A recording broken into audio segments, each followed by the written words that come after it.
This is Karen with NewClevelandRadio.net, and it is time for Avoid the Maze. And today, my guest is Dominick Domasky. Did I say it right? It is Dominick Domasky. Domasky. Okay. So I never said I was good with names, but I am good listener.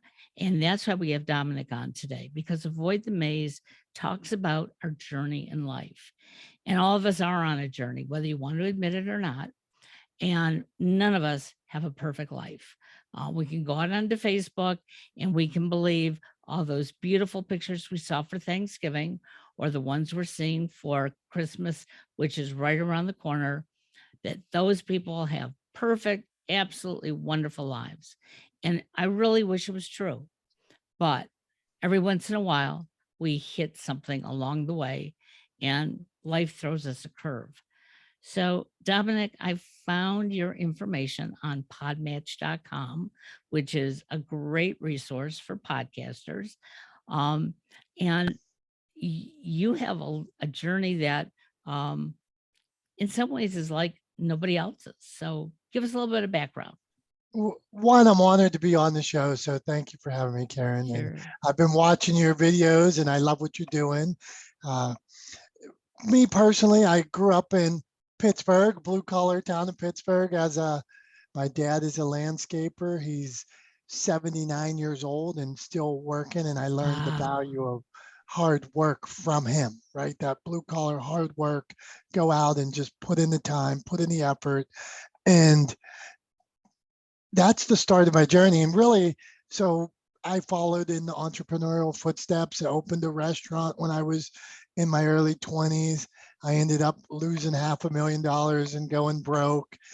And I say after that, I had this thought that I had a story to share, but I didn't really know how to share it. And I think I hid in the corporate world for years, but I was writing and I started writing more and more and more. And then before you know it, I had a book. And then before you know it, I was helping other people write books and share their story. And so my journey is really one of failure, getting knocked down, and then realizing, wait, uh, these other people have a story to share, and maybe I can help them as well. And you brought up a real good word. It's called failure. And many of us grew up being told, you don't talk about your failures. You're supposed to only talk about the positives in your life. And my mother used to always say, don't hang your dirty laundry for everybody to see, because they're not going to like you. They're going to see that, you know, how many times did you fall down? And I said, well, what if I can get up after each of those trips and falls? And her comment still was, no, don't let people see your faults. So I did that the majority of my life. And I realized about 10 years ago, I didn't want to live that way anymore, because I had learned from failures. So obviously, you learned from a failure, opening up a restaurant, and being all excited about it. So, what was the one thing that you could pinpoint that you failed on? Well, in my life, I am such a believer in that I will fail. I'll probably fail 1,000 more times, right?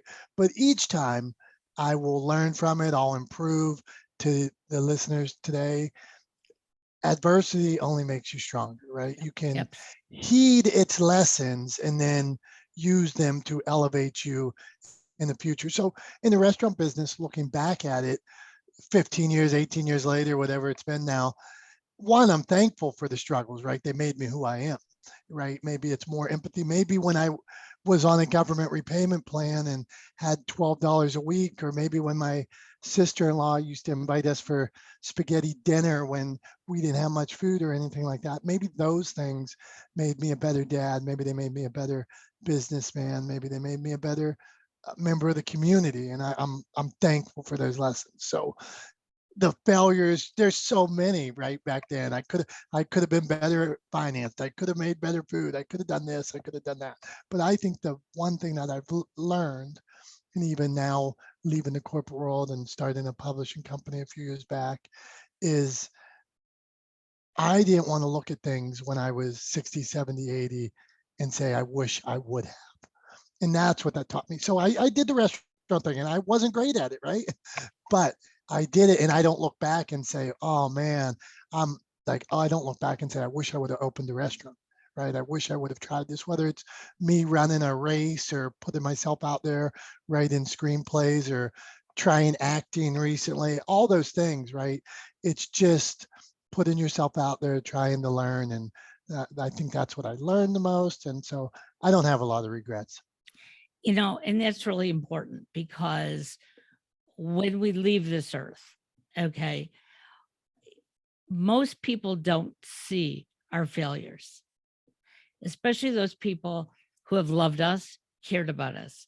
They remember all those special good things that we've done, whether it's, you know, the best chocolate chip cookies you've ever cooked, baked, or running a successful business, or the collection of art you have behind you. All those things are what people are going to really remember about us. And learning from our failures is the first step to success. And it's one of the things that I too have learned. And you talked about corporate America. So many of us have worked in corporate America. Corporate America has to exist. We know that, but it's not for all of us. So how did you maybe get lost in corporate America and realize, hey, wait a second, this isn't for me? Excellent question. I love your thought process. Corporate America, for me, after going broke and being $500,000 in debt at 25 or 26, whatever I was fortunate enough that I had a college degree at the time. I didn't have a lot of experience other than restaurants, but I knew I didn't want to go back into the restaurant business. And I thought maybe somebody would hire me. So I applied everywhere there was, and I got a job selling yellow page ads. And that was the first job. So half of my income came from the actual sell. And Sure. that was the process of that allowed me to start paying my bills, to start paying back the produce guy and things like that. But while I was in the corporate world, my son is insulin diabetic, and he became diabetic at about 3 years old, Wow. and I had duty, and my wife works hard and has always been in the corporate world, but we had a duty to be at the daycare to give my son a shot, to make sure he was eating, to make sure that we had the health care, all these things like that, so we could go to children's every quarter, so we could go to so we needed the flexible schedules. Sure. I needed the corporate world, but I will admitting failures, I hated it. Right? I hated growing up in a family business. I said my dad's a landscaper, having been a restaurant owner. It wasn't for me.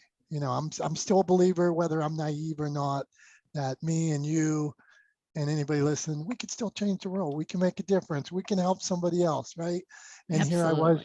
here I was, whether it was in insurance or pharmaceuticals, thinking, why are we charging this much money? Or why, when a fire came, didn't we do this and this? So it wasn't me, but at the same time, it was supporting my family, protecting my family. So as I started to write and things over the years, it was almost like two selves.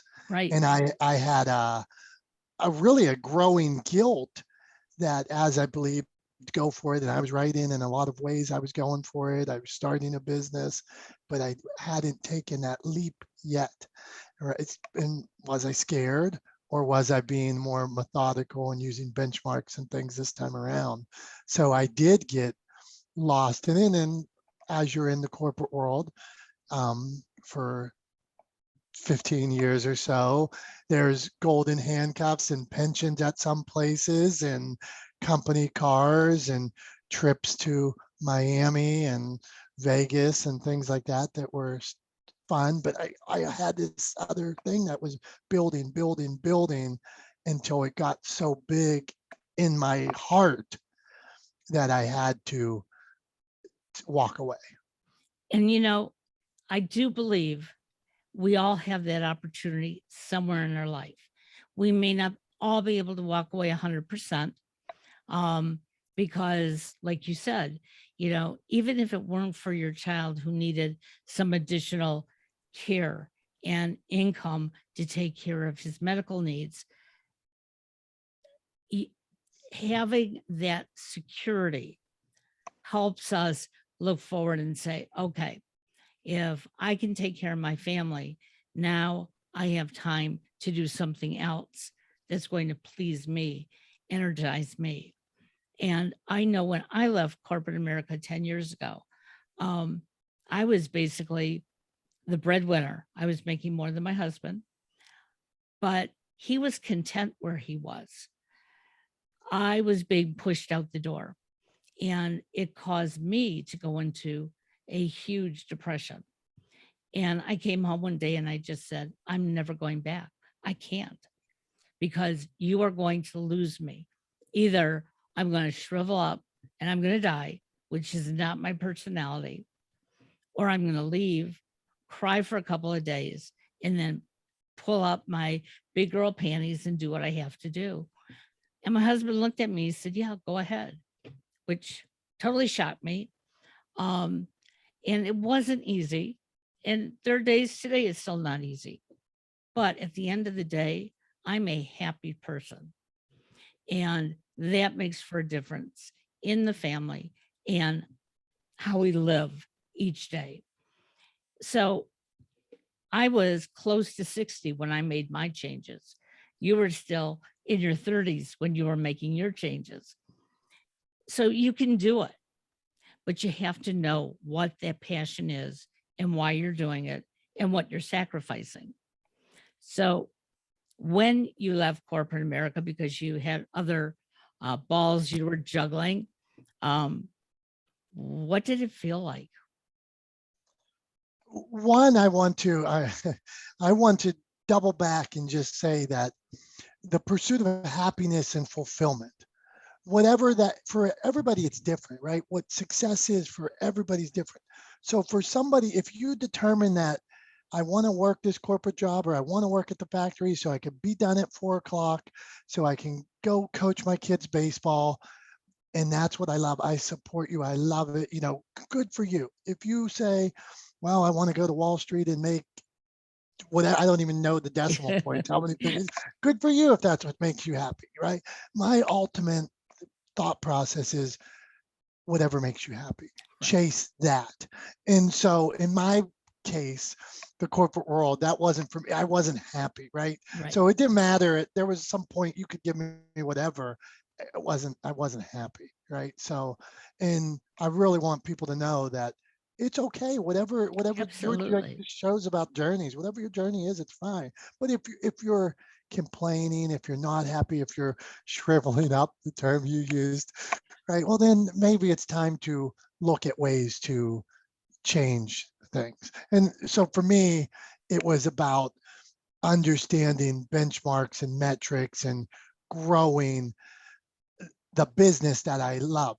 So I have a business, Motivation Champs. We share inspiration, positivity, and smiles 24/7. We help people publish books. That's the root of our business, but it is all sharing inspiration. So whether we're on social media, whether we're volunteering, whether we're running a race, whether I'm making slime with my daughter, that's the mission, right? And so trying to do that more and more and more. And then there became a point where, okay, I think we're ready. I think we're ready. I don't make what I made before. I might at some point. I got a lot of balls going, but not yet. But we're very happy, and we strategically prepared for that moment. And when you talk about motivation, um, I remember right before I left my corporate job, um, every Friday, my manager had a team meeting, and it always started out with, we were supposed to say something. She'd give us a clue, like, I want you to tell me what your favorite food is this week. What is your favorite movie? What's your favorite song? And for weeks, I would sit in there so angry. I I don't have a favorite song. I don't have a favorite food. I don't have a favorite anything. All I wanted to do was get back in my office and work, work, work. And it was one Friday, they were going around and they were talking about, I think it was, um, who is their dream actor, you know?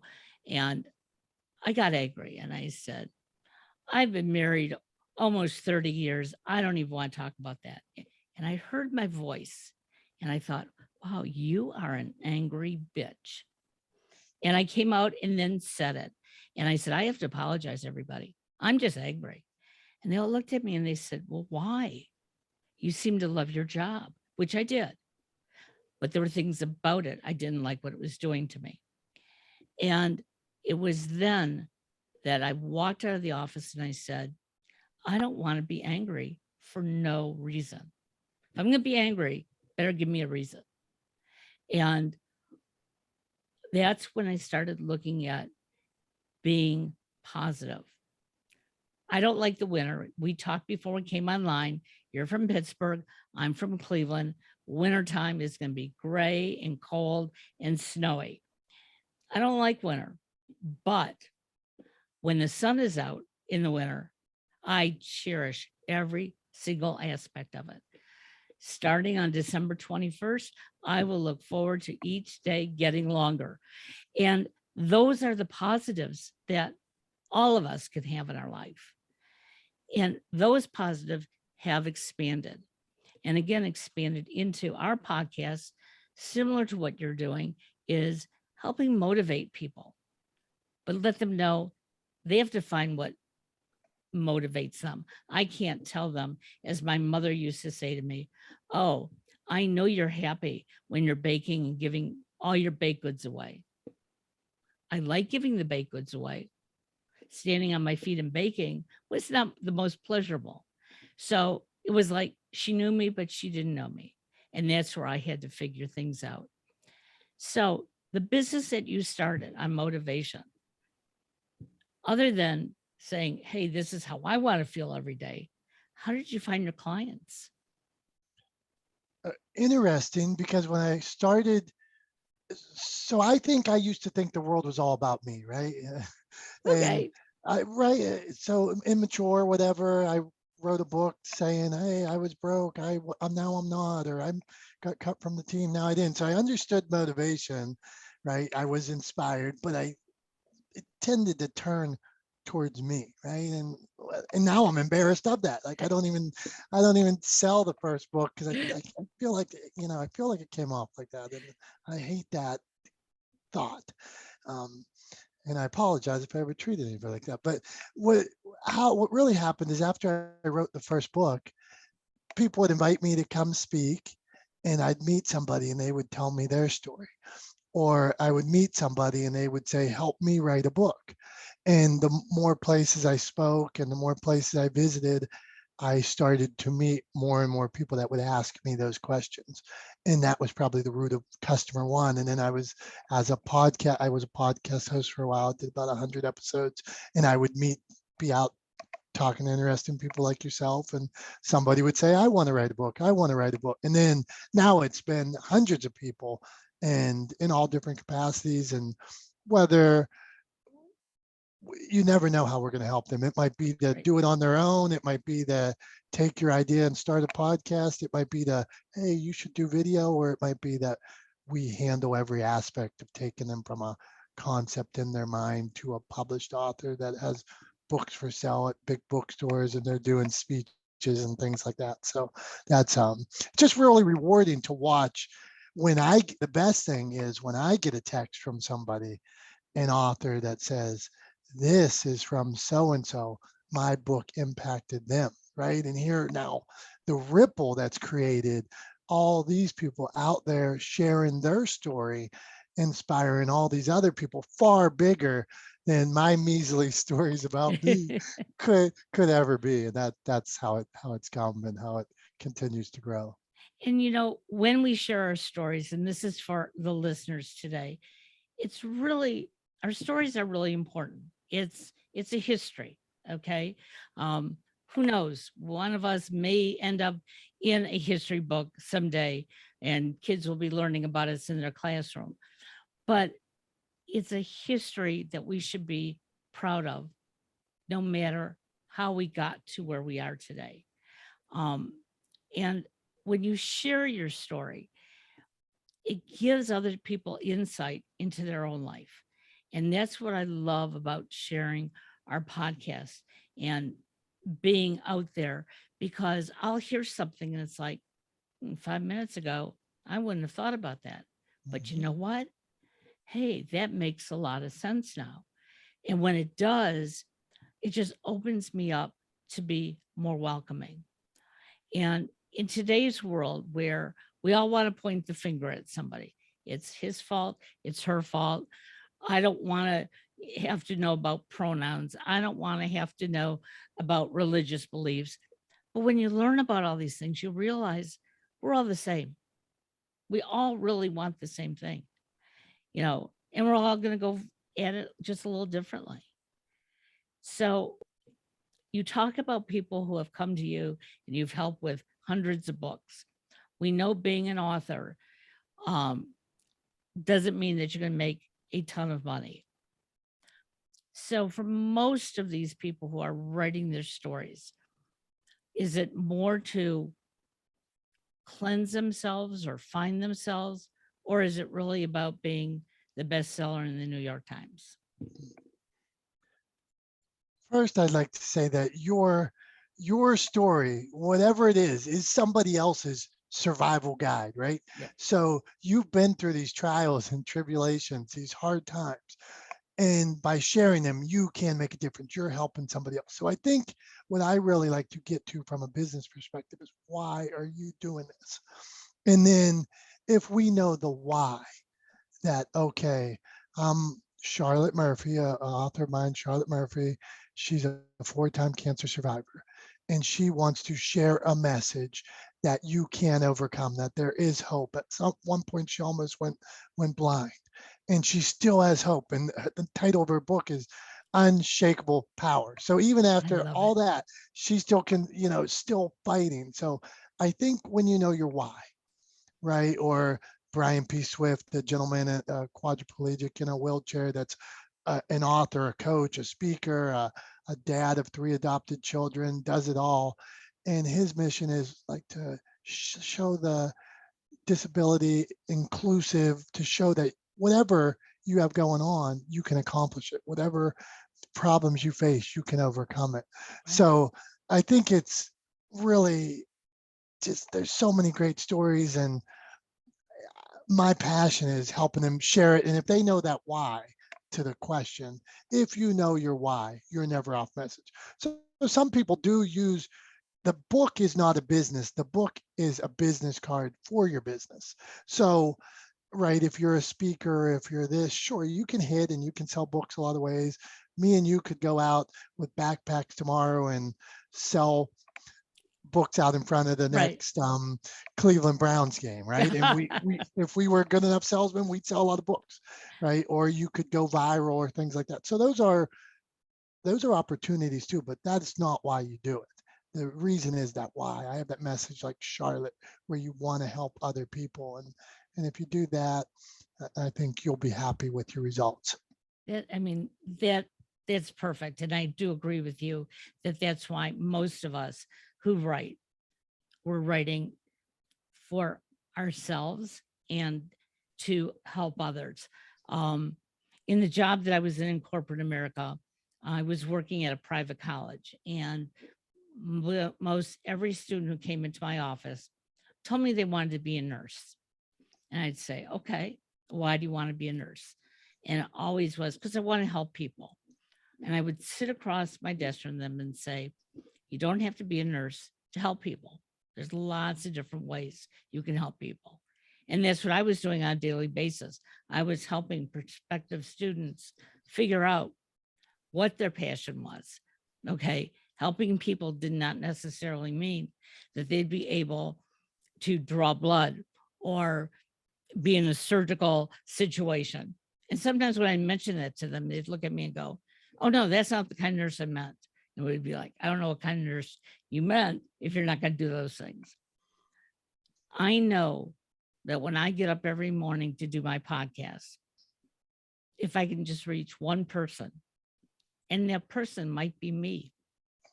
And sorry to all my listeners, but I'm selfish in that way, that if I can become a better person when I'm having these conversations, I'm making the world just a little bit better. So I know you said your first book was, not your best, but tell me a little bit about it. Well, that's well, and seriously, I will tell you that. Geez, I don't even. Okay, blah blah blah. No, the reason I say it like that is I'm proud of the stories I told. Right, I'm proud of getting knocked down and getting back up, and that was the premise of the book. It's about Okay. failure, persistence, and never giving up. So I believe in those messages, and I might share those stories today about getting cut from the team or getting punched or having butter wiped in your hair or whatever lesson that you learned over those times. What I'm not proud of with that book is that as a publisher and as a writer who's now written for 15 years or whatever it is, it's not it's not to the quality that I would like it. And one of the things I learned even in the publishing process, and part of we talked about this is a good segue, almost like you planned it. So when I first found the publisher, I made every mistake there was. I really believe that. Sold all my rights, right? Gave away all my rights, right? Where I made 20 cents a book and some company made all this money. Right. And then 10 years later, whatever it's been now, they tried to get me to buy the book back. They'll say, hey, you can buy the book for 10,000 for 5. I don't even want the book. Yeah. Right. And because, right, for all these reasons that I think it wasn't good enough or indicative of who I am today. But those failures taken to my business, the publishing business, I won't let people make those same mistakes, right? Or I'll give them the options, or I'll show them here's why you don't want to risk. There's going to be a publisher out there that says it's X amount of money. There's going to be a publisher that takes all your rights. There's going to be a publisher that says you need to buy thousands of books. There's going to be a publisher that says as soon as you hand them a piece of paper, one document, that this document's completely edited and it's good enough. No. So all these mistakes and failures that I had, I learned, and besides for everything else you're learning, I put those into the business of today. So that's the long story of the first book. Proud of the messages, proud of the start that it gave me, because without it, I am not where I am today. Putting me out there. I just thought at the time I was a student of Dale Carnegie and Norman Vincent Peale and Tony Sure. Robbins and all those guys, and John C. Maxwell, Jeffrey Gitomer, still read them all. And I really thought that I had something to say that was just different, right? It was about going broke or about growing up in Pittsburgh in the landscape business. And that's where I came from, storytelling. So to your listener, to anybody listening, hey, your story is unique, right? There's Yep. 1.76 billion people on the planet. There's only one you. There's only one person that has your story. So I just keep telling people, get out there and share your story, however, whether it be via podcast, whether it be publishing a book, sharing stuff on social media, or getting out with a megaphone and walking around the streets or wherever you're at. Just share your story. Well, you are so right, because if it hadn't been for me blogging about my son was born on the autism spectrum. Although to know him and meet him, most people, think that we were faking it, because he was more typical than atypical. But we knew, we could see it. And because we were open about it, for his 15 years while he was in school, 12 years while he was in school, we lost friends. He wasn't included in things. And I finally sat down one day and said, I have to share this. and I shared it in snippets. And like you, my first couple blogs or first 100 blogs, whatever, I go back and read them and I shake my head like, did I really say it that way? But I've learned from it. And yet, as poorly as some of those were written, they did touch other people. Mhm. And that's where the communication began. So again, when we started this podcast, my son started the business with me. We knew that everything we wanted to do, we wanted to put a positive spin on it, even if it was a negative message. And we all can do that. And that's what it sounds like you're doing. You're showing people that this might impact you poorly. Let's look at other options. That's a big step. We're trying, and it seems to you try to do things that the right way and that you believe in, and be a person of integrity. And at the end of the day, right, if my mission is sharing inspiration, positive smile, helping other people do the same, then doing anything any other way is not acceptable. So helping them get where they need to be the right way. Sometimes it's not with me. Maybe you should call somebody who can dictate the book for you. Maybe you need Simon and Schuster because they're looking for books on this right now. Okay, that could be a good option. But when somebody comes my way, we really dig into where they're trying to go, and let's make sure that you have built the strongest foundation. I love that. So how can our listeners find you? Well, thank you. I am trying to be, the word motivation and the word champs. So it is Motivation Champs. And if you look that up on any social media platform, from Google to TikTok to Instagram to LinkedIn, wherever, you should be able to find Motivation Champs. And if you message us there, I'd love to chat with you and have a conversation. And you might be able to get to see the pictures a little more closely behind you if they chat with you. That's So right. I asked you before we started, I see some sporting pictures on there. So is sports a big motivation for you? Sports is a big motivation for me, but I will say, since we touched on the restaurant business and stuff, a lot of these pictures used to be in my restaurant. Okay. And for years and years and years, they were just stuffed in boxes. So like me, hiding out of sight. And when a few years back, when we started developing this and we knew it was time, me and my son were hosting a web series. He's my cameraman, and we started it I love it. here. And after episode 1, we were like, no, we got to get out. So now we go from Pittsburgh to Chicago to the beaches to interviewing a gentleman who gave 2 legs in Afghanistan named Brandon Rumball for our country. So we interview all these inspiring people, but the pictures were part of that Got it. evolution. That era. Well, I'm excited to hear that your son is working with you. That is always wonderful for parents. My son and I have worked together. Sometimes he says we work parallel rather than together, but that's okay. Family is important. And it sounds like you and your wife made some very good decisions a number of years ago. And you are inspiring. And I hope our listeners will follow you. And we'll have to have you back on again. Oh, I would love it. That would be an honor. Thank you. Thanks for the Okay. opportunity. And I can't say, go Steelers right now because, we're sort of in the running to accomplish something this year. So when the season is over, I'll send you my love for the Pittsburgh Steelers. Okay. Thank you. All right. Have a great day. Take care now. Bye-bye.